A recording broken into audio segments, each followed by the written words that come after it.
Always do it on my own, so I gotta get through it. And the only thing I know is to love what I'm doing. Never give up, never slow, till I finally prove it. Never listen to the no's, I just wanna keep moving. Keep my head up when I act, head up, that's a fact. Never looking back, I'ma keep myself on track. Bismillahirrahmanirrahim. Assalamualaikum warahmatullahi wabarakatuh. Innal hamdalillahi nahmaduhu wa nasta'inuhu wa nastaghfiruhu wa na'udzubillahi min syururi anfusina wa min sayyiati a'malina. May yahdihillahu fala mudhillalah wa may yudlilhu fala hadiyalah. Asyhadu an la ilaha illallah wa asyhadu anna Muhammadar Rasulullah la nabiyya ba'dah amma ba'du. Yang terhormat kepada dosen pengampu mata kuliah Manajemen Ziswab, yaitu Bapak Ahmad Datib MEI. Semoga senantiasa dalam lindungan Allah Subhanahu wa taala dan teman-temanku yang saya banggakan. Baiklah, kami dari kelompok 6 yang akan mempresentasikan materi tentang ekonomi zakat. Saya Khairul Umam sebagai moderator dan pemateri pertama, dan Kistintin Xiaomi Malik sebagai pemateri kedua, dan Erpan Wijaya sebagai pemateri ketiga. Adapun konteks dalam materi kali ini yang terdiri dari: yang pertama, aspek ekonomi dalam zakat; yang kedua, landasan yuridis ekonomi zakat; yang ketiga, pengaruh zakat terhadap perekonomian umat Islam; dan yang terakhir, pajak dan zakat. Bismillahirrahmanirrahim. Assalamualaikum warahmatullahi wabarakatuh. Saya Khairul Umam, saya akan memaparkan materi ekonomi zakat mengenai aspek ekonomi dalam zakat. Zakat secara etimologi yang berarti an-numu wa ziyadah, yang artinya tumbuh dan bertambah. Kadang dipakaikan dengan makna at-toharoh dan al-barkah, yaitu suci dan berkah. Kemudian, menurut terminologi, gerakan zakat ini adalah gerakan kemanusiaan. Di samping dari segi ekonomi juga, terdapat upaya dalam mempercepat pembangunan dan pembinaan sumber daya di kalangan umat Islam. Karena sumber daya manusia atau SDM memiliki peranan penting bagi tercapainya kebangkitan umat Islam. Selain itu, zakat memiliki peranan penting dalam upaya pengentasan kemiskinan atau pembangunan ekonomi. Nilai strategi zakat dapat dilihat melalui 3 aspek. Yang pertama yaitu zakat merupakan panggilan agama karena merupakan cerminan dari keimanan seseorang. Dikarenakan juga zakat itu suatu kewajiban bagi umat Islam untuk mengeluarkan sebagian hartanya untuk golongan-golongan tertentu. Dan yang kedua yaitu sumber keuangan zakat tidak akan pernah berhenti. Artinya, orang yang membayar zakat tidak akan pernah habis, dan yang telah membayar setiap tahunnya atau periode waktu yang lain akan terus membayar. Yang terakhir yaitu yang ketiga, zakat secara empirik dapat menghapus kesenjangan sosial dan sebaliknya dapat menciptakan redistribusi aset dan pemetaan pembangunan. Dan selanjutnya yaitu tentang konsep zakat mempunyai relevansi dengan sistem ekonomi kerakyatan yang menguntungkan umat Islam dan dapat memberdayakan perekonomiannya. Oleh karena itu, sekiranya pemerintah menciptakan sistem pengelola zakat dengan sebaik-baiknya, karena berpotensi besar dalam hal antara lain yang pertama yaitu untuk menata sistem pengelolaan dan pendayagunaan secara produktif dan profesional. Yang kedua, sebagai sarana pendukung dalam menanggulangi kemiskinan dan keterbelakangan yang melanda bangsa Indonesia dewasa ini. Yang terakhir, sebagai sarana dalam upaya memberdayakan sistem ekonomi kerakyatan yang takziah dari dana zakat. Assalamualaikum warahmatullahi wabarakatuh. Saya Kistintin Xiaomi Malik, izin melanjutkan landasan yuridis ekonomi zakat.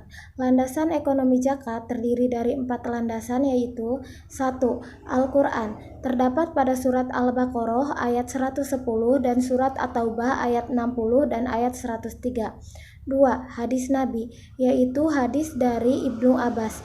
3. Hukum nasional, terdapat pada Undang-Undang Nomor 38 Tahun 1999 dan Undang-Undang Nomor 23 Tahun 2011 tentang pengelolaan zakat. 4. Kelembagaan JIS di Indonesia. Kelembagaan zakat di Indonesia diatur dalam bab 3 Undang-Undang Nomor 38 Tahun 1999 meliputi Badan Amil Zakat dan Lembaga Amil Zakat. Badan Amil Zakat atau BAZ merupakan organisasi pengelolaan zakat yang dibentuk oleh pemerintah dari level pemerintah pusat sampai kecamatan. Sedangkan Lembaga Amil Zakat merupakan organisasi pengelolaan zakat yang dibentuk oleh masyarakat, yang dikukuhkan, dibina, dan dilindungi oleh pemerintah. Pengaruh zakat terhadap perekonomian umat Islam. Zakat itu memiliki banyak hikmah dan pengaruh-pengaruh positif yang jelas, baik bagi harta yang dikeluarkan, bagi orang yang mengeluarkannya, dan bagi masyarakat Islam. Dengan berzakat berarti seseorang telah mensyukuri nikmat harta yang telah diberikan oleh Allah Subhanahu wa taala. Zakat adalah faktor yang terbesar untuk memerangi kefakiran yang menjadi sumber segala rupa malapetaka, baik perseorangan maupun muslim. Sekiranya orang-orang kaya mengeluarkan zakat yang dipardukan untuk mereka yang diurusi zakat itu oleh badan yang ahli dan cakap, tentulah zakat dapat menanggulangi kemiskinan. Terima kasih, sekian dari saya. Selanjutnya akan dilanjutkan oleh pemateri ketiga. Assalamualaikum warahmatullahi taala wabarakatuh. Nama saya Irfan Wijaya. Izin melanjutkan dari saudari Kistintin Somi Malik mengenai pajak dan zakat. Di sini saya akan menjelaskan tentang persamaan dan perbedaannya. Yang pertama, persamaan pajak dan zakat bisa dilihat dari 3 unsur. Unsur paksaan, unsur pengelola, dan unsur sisi tujuan. Yang pertama, unsur paksaan dari sisi zakat. Seorang muslim yang memiliki harta yang telah memenuhi persyaratan zakat, jika melalaikan atau tidak mau menunaikannya, maka penguasa yang diwakili oleh para petugas zakat wajib memaksanya. Hal ini sejalan dengan firman Allah dalam surat At-Taubah ayat 103.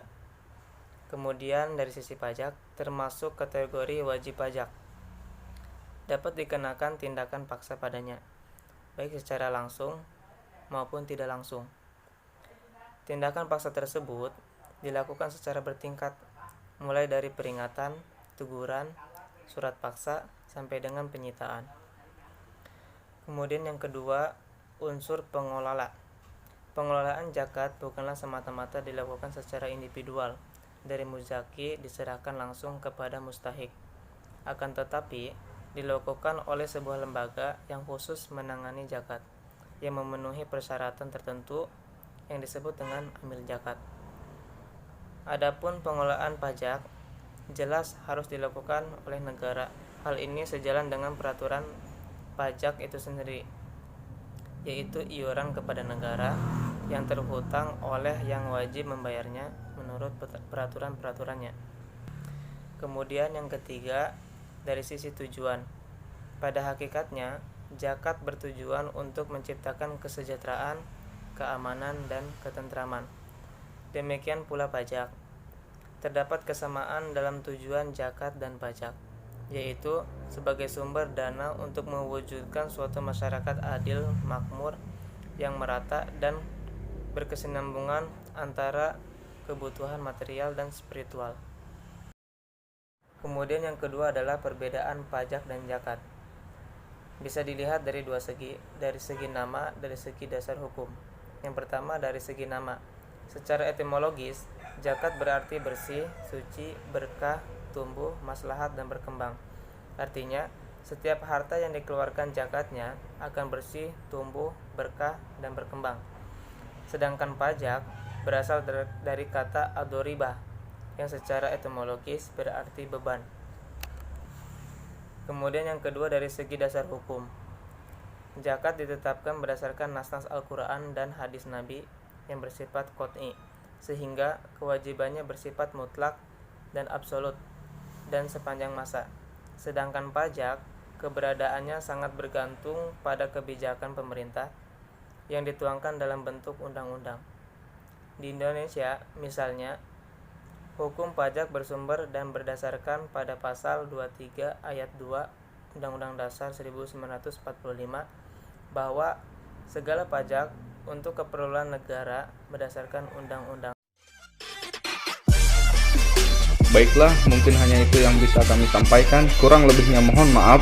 Wassalamualaikum warahmatullahi wabarakatuh.